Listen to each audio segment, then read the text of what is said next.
Sabbath. Happy Sabbath.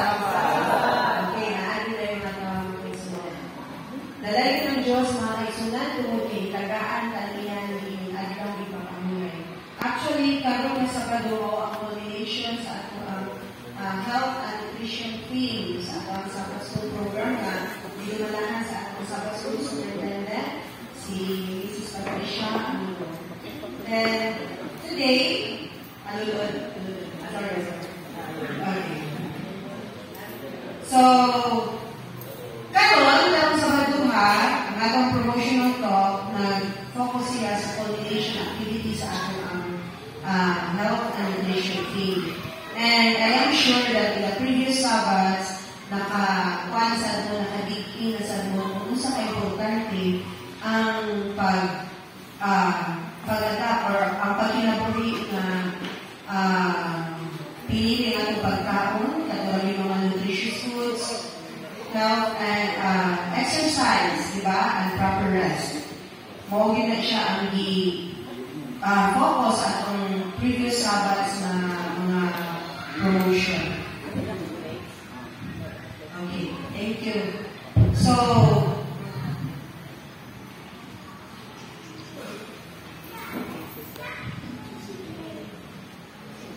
So today I have a very important, not so important, but it is also important, no? Pero ano siya ka ng karon dayon, wag pasabot, walay anda mga kaisunan, ako na sila libundot. And this is somewhat a drama skit na pagkagawalan sa ato ang two main characters. Si Tom na pagkagawalan ko ni Mr. Jerry Bayutas, Mr. Jerry. Then si Hannah, pagkagawalan ko ni Sister Jerry Joy Lau.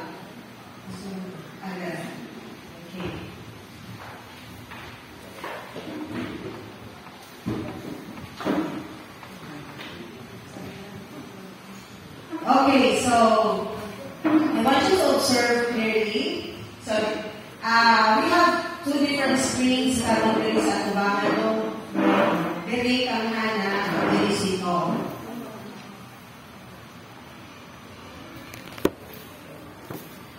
So ang atong sugilanon karong kabuntagon, giuluhan kini o ang sugilanon sa duha ka pagpilit. So, ang atuang kuanan ni mechanics is I am going to read the story and then si Tom at si Hannah are going to do the action. Okay, so ang mga area na nire-review, ang mga area ang nire-review. So, if I am going to change character, for example, si Tom, si Hannah mo freeze ka. Kung sa yung last action dito na ka mo freeze ka. Same Tom. Kung change na ito o character mo freeze sa siya. Okay, ready na? Okay. So, the audience, you are going to observe clearly so that we can choose the best decision. Okay, ang uluhan ani, ang subilanon sa mga kapagpili. Kaya ito, sa usang nagkapolitik na lungsod, nagpuyo ang luha ka individual. Si Hannah, palugong tindog, Hannah. Iwagay-iway ang iyong kamay.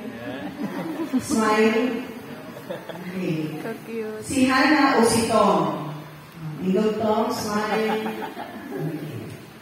Parehong naningkamot nga mabungi alang sa Ginoo. Apan ang ilang adlaw-adlaw nga mapagpili, murag gamay na lahi. Lingkod si Tom. Si Hannah, pag-uol dito sa puntahan. Ibigay sa ng Bible. Nitawag na kami kung usul ka na. Si Hannah, na himso, energetic, nagbasa sa iyang Biblia, nga nagpahiyong nga kaya, nagto sa iyang mga amigo, amiga,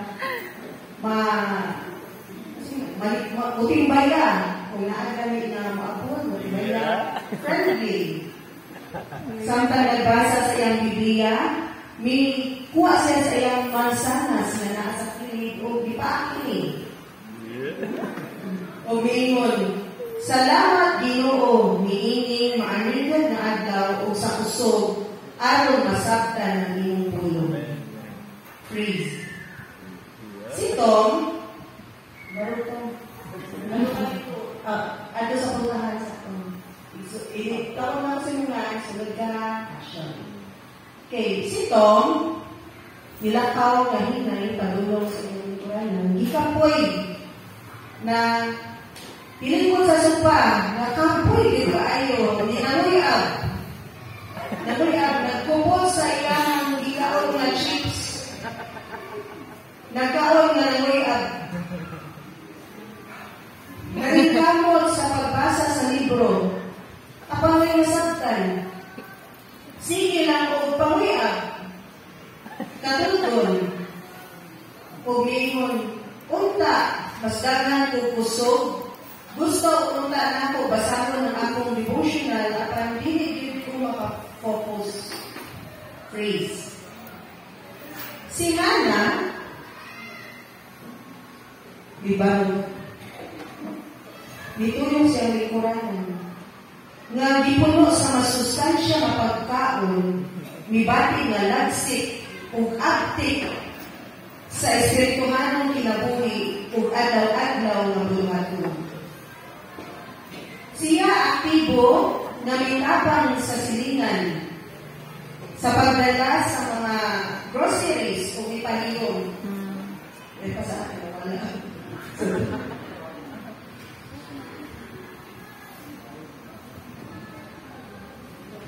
Okay. Sa pagdala sa groceries, no? Ayun, silingan, kinahanglan, nagtabang siya sa pagdala sa mga groceries iyang silingan. O ipahiyong, o nakikistorya sa iyang silingan. Friendly kayo na nakik-abi-abi. Kung hiyon siya, mga higala, usang ini kapadalangin na makatabang. Ang Diyos naghatag ka na ito kusog alang sa matag maayong bunga. Freeze. Si Tom, nga ikapoy na si Tom, no? Nanguyag. Nagbalibat sa imitasyon, diagda siya, brad, ubang talo sa simbahan kay Magdoan ka, kahina. Nagbalibat siya. Balibat usap siya sa usap ka outreach dahil sa simbahan.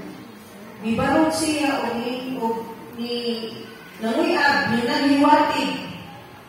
O gano'n siya gusto ta ko, apan di ka po'y ragit ko kaayo. Sa akong tanaw, hilantan ko. Ni gunit siya sa iyang agtang o ni ubong gamay. O ni kutkot na siya siyang o.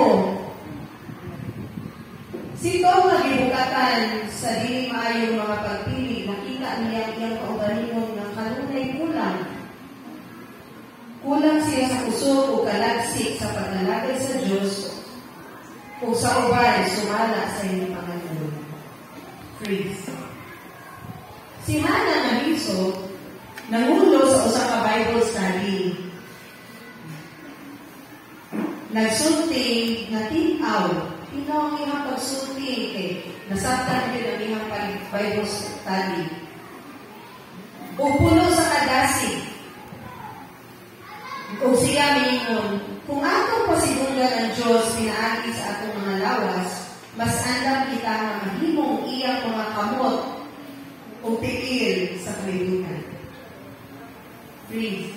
Si Tom na gikapoy, naglingkod na sa siya, hintuluyo, ay nag-Bible study man si Hannah na Hiso. Nara siya sa liyo, gikapoy, naglingkod. Samtang nag-Bible study, siya nalingkamon nga, dili matulog. Ibalikamutan niya na dili siya matulog, pero nilagin siya giduka. Nawala ang mahingdanong mga punto na unta iyang masaktan. Okay, relax na dito. Dito kung sa talkarong. Okay. So, mga kaigsunan, ang mga pagpili ng atong gihimo adlaw-adlaw, ilabi na sa bahay sa atong panglawas, direkta na makaapekto sa atong abilidad sa paghimayad sa Diyos. Dili may tungod sa kahimpitan, apan may tungod sa intensyon o pagkatilugyanan. So mga kaigsunan, hangin man ni Hannah na hinsog o ni Tom nga naluya ang inyong pilion. Ugod sa mga pagkaon, ang gusto ninyong pilion, ang mansanas or ang maayo ba mga pagkaon ni Hannah or ang dili ba maayo mga pagkaon ni pili ni Tom. So, muna siya ang istorya na naguluhan o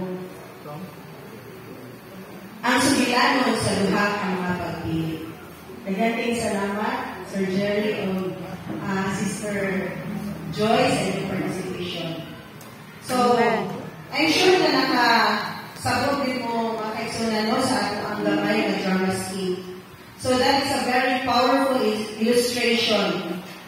Gikas sa ating nakita, there are some health and nutrition benefits that we can ponder upon. So, given dito mga kaisunan na if we are in good health, we can participate effectively sa buhat sa Ginoo. Pinoon, dili. Nakita ba mo sa kausapan sa ating simbahan mga kaisunan? Okay. Tungod ka na sa atong mga hinsog ng mga kaisunan na natinabangay o nakita nila ang kaanindot sa atong simbahan. Kung panalitan, hindi ka mukhaon o sakto mga pagkaon niya dito sa Ginoo, mahimo ba niya nato ang tanan nato magbibuhaton sa dalaw? Dili, di ba? So, our bodies are strong and we can be better every day if we are going to choose the right kind of food. And some other benefits will follow. For example, we can study God's Word with focus, di ba? As you can see sa atong drama stick, Sister si Hannah, may tapos siya Bible study, while si Tom, hindi dahil siya mafocus sa mga Bible study. We can also pray with fervor. Makaampo kita sa Ginoo, makasulti kita sa Ginoo kung sa yun ang gusto nato because we are very much we are filled with wisdom because of the right kind of food that we have chose. We can serve others with energy and joy. Be a vibrant witness for healing. Bili ka, sis, kumusta ka sis? Okay lang hapon. No? Okay naman. Galuyan naman ka sis, naman eh. Okay. And truly experience the abundant life we promise. Let us read what 1 Corinthians 6:19 to 20 says. 1 Corinthians 6:19 to 20. Okay, basahon, tanan. Maklaro na mo. Okay, atong basahon. 1, 2, 3, go!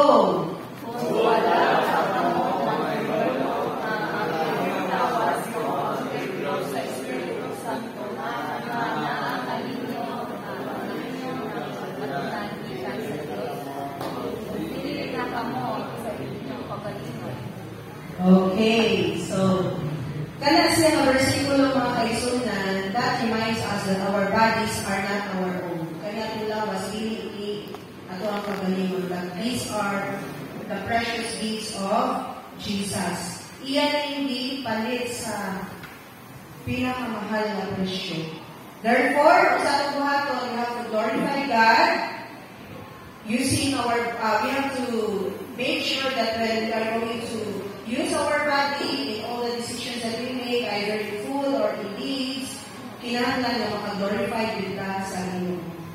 Therefore, we are called to glorify God not just in our spiritual lives, but in our physical lives too. Remember that eating well, exercising, getting enough rest, these are acts of worship and stewardship. So, hinapon ka mga kaigsunan na hindi natin kalimutan na atong lawas, kung templo sa Ginoo sa kanunay, atong pinat, atong himayaw ng